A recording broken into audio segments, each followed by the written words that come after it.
Treasury Secretary Scott Bessent is back on Capitol Hill today. He is returning to that hot seat after a fiery first day of testimony before the House. Will you be the voice of reason in the administration and urge Trump to stop waging a war on American consumers and on housing or affordability and putting the economy at risk? Yes or no? You don't have to explain. Representative Waters, will you be the voice? Will you be the voice? Will you be the voice? Will you be the voice of reason? Will you be the voice of reason? A study yes from no? Wharton University reclaiming my time. Reclaiming my time. Reclaiming my time. Was a mass unfettered immigrant. Time does belong to the housing gentlewoman stock. from California. 10 and 20 million immigrants. Can you took shut up the up? housing. Welcome to the Big Money Show, everyone. I'm Jackie DeAngelis, along with my co-hosts Taylor Riggs, Lydia Hu, Brian Brenberg, and with us for the hour, Making Money host Charles Payne. You're reclaiming your time, Jackie. God, wow. All right, today it was Senate Democrats' turn to throw a tantrum. Elizabeth Warren didn't disappoint, of course. Mr. Secretary, can you commit right here and now that Trump's Fed nominee, Kevin Warsh, will not be sued, will not be investigated by the Department of Justice if he doesn't cut interest rates exactly the way that Donald Trump wants? That is up to the president.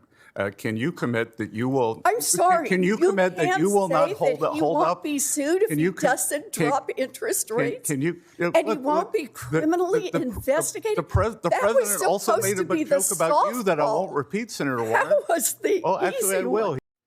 Okay, she was melting down, but Bessent defended Trumponomics, saying that efforts to cut red tape and secure fairer trade deals are already helping fuel growth. But that logic was ignored. Not on this panel. We've been talking about this for quite some time. But can we get into the dramatics of this? You know, you put him up in the hot seat, supposedly to ask him questions, then you don't let him talk, and then you tell him to shut up. Yeah. All of these things have become such a circus, and it's even the Humphrey Hawkins testimony, where both sides try to get whoever the chair is to agree to their points and the gotcha questions, and they get nowhere, right? Now, what we saw yesterday, rivals, I don't know if you guys remember Maxine Waters versus Alan Greenspan. Those were classics. Someone needs to put together an all-star of those, right?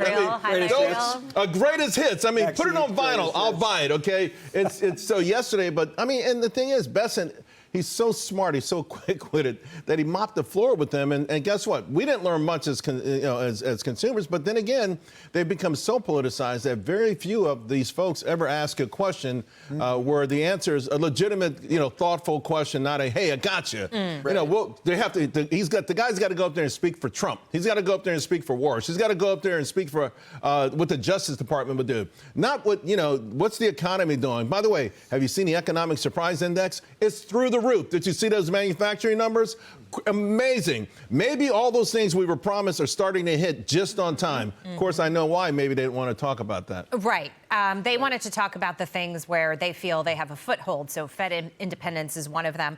Tariffs, Brian, was another issue that was supposed to come up. But, the tariff narrative doesn't look good for the Democrats because the tariff inflation that Jerome Powell was predicting and that the fearmongers were predicting, it never materialized. They certainly don't want to talk about economic growth. Yeah, they don't. Now, interestingly, it did get brought up because Senator Kennedy from Louisiana talked about tariffs. And if you go read that exchange, it's a good exchange, but it's not the kind of exchange that you got from Warren or Waters.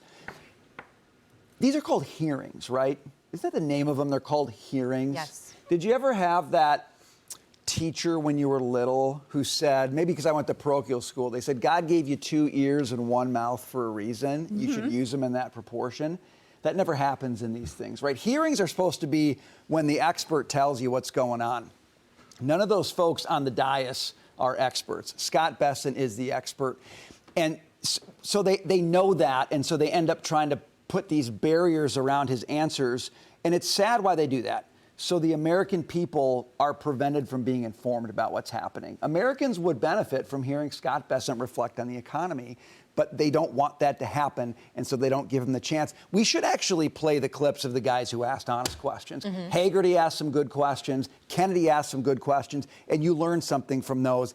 It's just not representative of the minority party in in Congress right now. And the truth, Lydia, is that the economy may not be perfect, but it's certainly not as bad as it was when Trump took office. No, there are a lot of reasons to be really optimistic. We have growth on the way up. We have inflation on the way down. And you're right, there weren't enough questions about inflation from the Democrats, and I think that was really telling because they don't want to talk about what the actual root and problem of what inflation was. We all know at this point it was not the tariffs. It was what? The stimulus programs from the government during COVID that got us into the whole pickle in the first place and forced the Fed to react. And we can all debate about how the Fed reacted. But you're right, the American people were deprived of an opportunity to hear from Scott Bessent when they have some really serious questions. You know, Charles, you mentioned the manufacturing numbers and a lot of reasons to be optimistic about what's yet to come. But at the moment, consumers, yes, they're still spending, but they are reflecting that there's a little bit of nervousness. They have some questions. So what a missed opportunity to hear from Scott Bessent himself about the direction and why he's confident for the future. And I actually wanted to hear from him because, Taylor, if you loved Bessent then, you really love him now because he is growing into his position. I mean, he's an incredibly smart man, but just the confidence that he exudes and the way he handles them, he's getting, you know, he was not really a political person, but he's like getting into it and he's playing the game. Yeah, and I like that he's smiling through his words, even at Elizabeth Warren.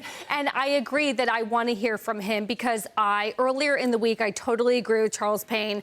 Very excited about the ISM numbers that came out. But I have a few data points that we got this morning. Now, again, just one or a couple data points this morning, and I want to look at some long-term trends. But something that within the employment sector is making me a little bit nervous. So I just want to bring this up for a discussion. The Challenger report just had the biggest amount of January job cuts since 2009. Generally, they said we are seeing a high number of job cuts in the quarter, but this is a high total for January. On the hiring side, it was the lowest total for month of hiring since they began tracking this back in 2009. Then we got initial jobless claims. I know very, very volatile and still very low, but ticking up. Continuing claims, which is a longer-term average, ticking up, but still well below 2 million. But sector-wise, some of the big declines are coming in professional and business service sector. And I do not want to say AI is coming for white-collar jobs. I am not in that camp. But I'm wondering the market's if... in that camp. Yeah. The The stock market market's in that camp. is. So can we talk about the data points Let me just this point one thing morning? out then. Challenger and Gray are layoff announcements. The actual layoffs have not, they barely, the needle has moved. The needle has not moved. So there's a distinction. Company says we may lay off 18,000 people over a certain period of time. Okay, we know most of them are coming from these very large companies. A lot of these software names that are in the news that have been getting hammered. You know, if AI is taking your job, it's taking your job. And one thing I am concerned about, to your point, is economists seem to be unable to get a handle on this. You know, I keep asking all of these top economists on Wall Street about this, and they don't have the data yet, you know. But you don't necessarily have to be an economist to know. We see the headlines, and we do know that this is really happening. But we're also, and the productivity miracle, the flip side of that for the economy, for the GDP, is the productivity miracle. Unit labor cost has gone down dramatically. And ultimately, people who do have a job, who will keep a job, they're going to earn more money. And the companies are going to be more productive. So it's a tough transition. You know, the AI transition has begun, and those who lose out are going to feel some pain for a while. But the rest of society, as industrial revolutions go, will benefit big time. Jackie, there's some good news. Bank of America, as they know you, every week they'll release different data that they're tracking. And they said that it actually looks like labor seems to be accelerating because they have a good look into everyone's checking accounts, what money's coming in versus what's going out. But a little bit concerning is after-tax wage growth is really high for a high, kind of low for the lower, but then they're really worried about that middle income tax bracket where they're not seeing big boost in terms of after tax wage growth. So after refund season is over, if that doesn't turn around, then you're getting a little bit more concerning signs. I hear you on that. And wage growth has been one of the most important things. The Trump administration has certainly gotten wages up. But Brian, we talked about yesterday, I brought up the steel industry with respect to the critical minerals and everything that's happening, and how one of the reasons that America isn't as competitive or hasn't been historically is generally because of wages. What we pay workers here, and also the benefit packages that we give them that boost everything that's coming into them. And so that's why inflation, to me, there are so many problems, but that's one of the huge problems, because wages did move with inflation Right. to a certain degree. And now you want them to move even more than that. Well, this is what I'm going how back do you to. run a business? I'm going back to what Charles said and what Larry was preaching from that chair this week. The answer is productivity. America can be competitive with high wages if we have by far the most productive workers in the world. And we do have the most productive, but that's got to keep growing. The promise of AI, see, this is where we get it. I agree with you guys. We get it wrong. We talk about AI as a job killer. AI is the thing that makes advanced economies more competitive in things like manufacturing because the workers get so much more productive. They do so much more than somebody across the globe in an hour of work. That's part of the American comeback story. If we treat AI like it's the enemy of the American worker, that's the enemy of the worker. That attitude is the enemy of the American worker because companies are going to keep looking elsewhere and saying, America's not productive enough. Where can I go to get this work done? AI is part of, you want to make the golden age happen? Yeah.